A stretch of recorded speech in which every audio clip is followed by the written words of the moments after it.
The live TV, सच सबसे आगे। नमस्कार, द लाइव टीवी आप देख रहे हैं। आपके साथ मैं हूं आदित्य कुमार।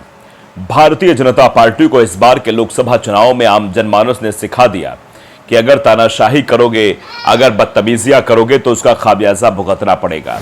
400 पार के नारे के साथ ही संविधान बदलने की बात करने वालों को देश की आम जनमानस ने सबक सिखा दिया है।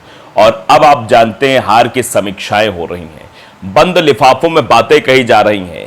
आरएसएस अपना अलग रुख अपना रहा है। आरएसएस की तरफ से भी कई बातें निकलकर सामने आ रही हैं। आरएसएस और बीजेपी के बीच मतभेद की बात आ रही, बीजेपी क्या मोदी से मतभेद की बात कह लीजिए, और बहुत सारी चीजें हैं। दरअसल आप जानते हैं कि किस तरीके से भारतीय जनता पार्टी पहले दूसरे चरण के बाद किस तरीके से गर्त में चली गई और आखिरी चरण के मतदान में सिर्फ 2 सीटों पर जीत मिली उत्तर प्रदेश में, वो भी गोरखपुर और वाराणसी। बाकी सारी सीटों पर भारतीय जनता पार्टी को हार का सामना करना पड़ा। इससे ही आप अंदाजा लगा सकते हैं कि भारतीय जनता पार्टी को जनता ने कैसे नकारा है। अब इस पर समीक्षा हो रही है, बंद लिफाफे में चीजें पहुंचाई जा रही हैं। इसको लेकर क्या कुछ हो रहा है जरा आप समझिए। हार पर भाजपा में रार, यानी भारतीय जनता पार्टी में ही हार को लेकर रार हो गई है। हारे उम्मीदवार ने बंद लिफाफे में सबूत समेत बताई वजह, इन जातियों ने बनाई चुनाव से दूरी। उत्तर प्रदेश में भाजपा की हार पर रार जारी है। हारे उम्मीदवारों ने विधायकों और कार्यकर्ताओं पर पूरा ठीकरा फोड़ दिया है कि विधायकों और कार्यकर्ताओं की वजह से हम चुनाव हार गए हैं। प्रदेश भाजपा संगठन ने हार की समीक्षा शुरू कर दी। अवध क्षेत्र के हारे उम्मीदवारों के साथ पहली बैठक भी हुई है। लोकसभा चुनाव में भाजपा के हारे हुए प्रत्याशियों ने खुद के खिलाफ विरोधी लहर होने की वजह से हुई हार का ठीकरा विधायकों और कार्यकर्ताओं पर फोड़ना शुरू कर दिया है। वहीं पार्टी के प्रदेश संगठन ने क्षेत्रवार भाजपा की हार की समीक्षा शुरू कर दी है। इस कड़ी में बृहस्पतिवार को अवध क्षेत्र के हारे हुए प्रत्याशियों को बुलाकर हार के कारणों की जानकारी जुटाई गई।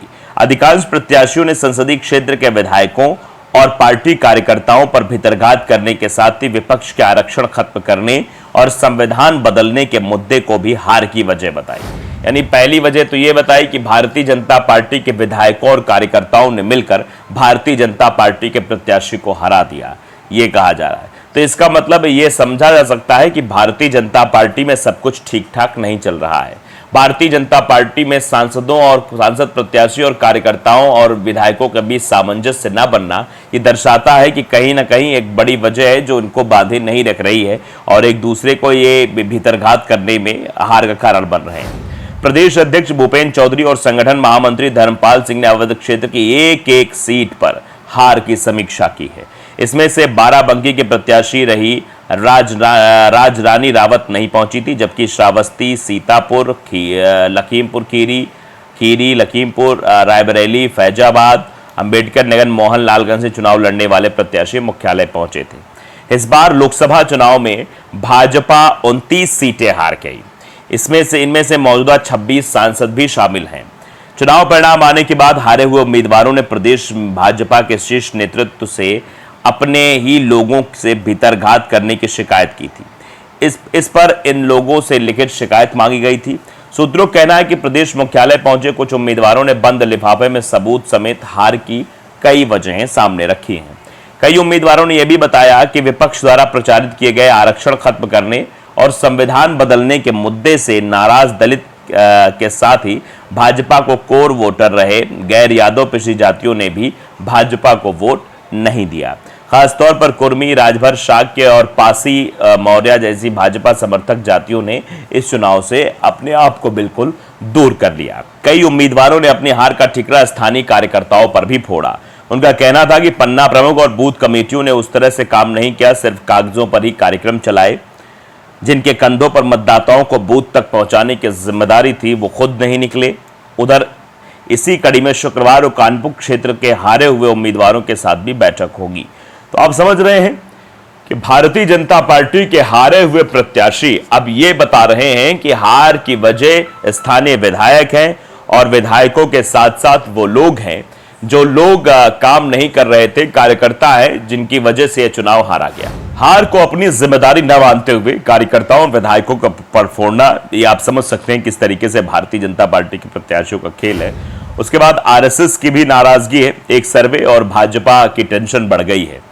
आरएसएस की नाराजगी, एक सर्वे और भाजपा की बैठक ने क्यों बढ़ाई अजीत और शिंदे की टेंशन, हलचल तेज।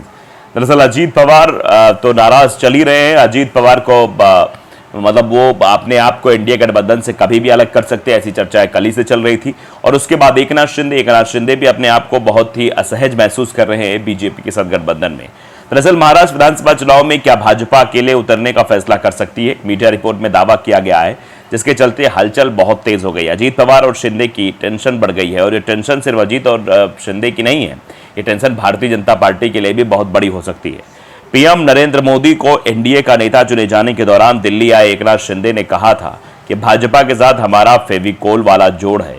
उनकी इस टिप्पणी को गठबंधन की मजबूती के तौर पर देखा जा रहा था, लेकिन कुछ ही दिनों में महाराष्ट्र में गठजोड़ को लेकर कयास तेज हैं। महाराष्ट्र भाजपा की आज मंथन बैठक है। इसमें जिला स्तर के नेताओं समेत प्रदेश की पूरी कमेटी को बुलाया गया। डिप्टी सीएम देवेंद्र फडणवीस, प्रदेश अध्यक्ष चंद्रशेखर बावनकुले और मुंबई अध्यक्ष आशीष शेलार भी रहेंगे। यही नहीं, इन नेताओं की ओर से कार्यकर्ताओं को भी संबोधित किया जा सकता है। इस मीटिंग के बीच गठबंधन में एनसीपी और एकनाथ शिंदे सेना की टेंशन बढ़ गई है। इसकी वजह एक दावा है जिसमें कहा जा रहा है कि भाजपा एक सर्वे करा रही है, जिसमें कहा जा रहा है कि इस सर्वे के बाद यह फैसला लिया जाएगा कि क्या भाजपा को विधानसभा चुनाव में अकेले उतरना चाहिए। हाल ही में आरएसएस से जुड़ी पत्रिका ऑर्गेनाइजर में छपे एक लेख में अजीत पवार को साथ लाने पर सवाल भी उठाए गए थे। कहा गया था कि जब विधानसभा में एकनाथ शिंदे सेना और भाजपा के पास अपने दम पर बहुमत था, तो फिर अजीत पवार को लेने की क्या जरूरत पड़ी। लेख में भी कहा गया था कि एनडीए को अजीत पवार के चलते नुकसान उठाना पड़ा, यानी जो भी नुकसान एनडीए को उठाना पड़ा अजीत पवार के चलते। अजीत पवार की टेंशन इसलिए भी बढ़ी है क्योंकि एक तरफ संघ ने उनकी आलोचना की है, तो वहीं दूसरी तरफ भाजपा के नेताओं ने उसे खारिज भी नहीं किया है। इसके चलते अजीत पवार की टेंशन और भी बढ़ गई है। आईआरएस न्यूज एजेंसी ने तो अपनी एक रिपोर्ट में दावा किया कि भाजपा अकेले उतरने का फैसला कर सकती है। इसके लिए भाजपा एक आंतरिक सर्वे भी करा रही है। इसमें से ये पता लगाने की कोशिश होगी कि अकेले चलने पर भाजपा को क्या नुकसान और फायदे हो सकते हैं। बता दें कि भाजपा को महाराष्ट्र में महज 9 ही सीटें मिली है, जबकि 2019 में वो 23 सीटों पर जीती थी। इस बार 28 सीट लड़ने के बाद भी 9 सीटें ही जीतना चिंता की बात है। एकनाथ शिंदे गुट ने 7 लोकसभा सीटें जीती हैं और उसका स्ट्राइक रेट भी भाजपा से बेहतर रहा है। फिर भी एकनाथ शिंदे के लिए परेशानी वाली बात यह है कि उनकी सीटें उद्धव ठाकरे के मुकाबले कम हैं। हालात ऐसे हैं कि एकनाथ शिंदे के कई विधायक उद्धव ठाकरे गुट के संपर्क में भी बताए जा रहे हैं। इसके अलावा अजीत पवार के भी करीब 1 दर्जन विधायक शरद पवार के साथ जाने के मूड में हैं, क्योंकि इन दोनों ही नेताओं को यह पता लग गया है कि असली शिवसेना कौन है और असली एनसीपी कौन है, और जनता ने उसी असली शिवसेना और असली एनसीपी पर भरोसा जताया है। इसीलिए शायद ये सब कुछ हो रहा है। तो आप समझिए कि भारतीय जनता पार्टी एकनाथ शिंदे और अजीत पवार के साथ गेम कर सकती है। और दूसरा जो बैठक हुई है उस बैठक में तो आप देख ही रहे हैं किस तरीके से हार का ठीकरा विधायकों पर फोड़ा जा रहा है। नहीं, भारतीय जनता पार्टी अपने आप में ही सम्मिलित नहीं हो पा रही है, वो कंफ्यूजन में है कि उसे करना क्या है। उसमें रार साफ तौर पर दिखाई दे रही है। रार आने वाले कई राज्यों के विधानसभा चुनाव में भी दिखाई पड़ सकती है। द लाइव टीवी को अगर आपने सब्सक्राइब नहीं किया जरूर करिए, बेल आइकन दबाइए ताकि सच खबर आप तक पहुंचती रहे। नमस्कार। द लाइव टीवी, सच सबसे आगे।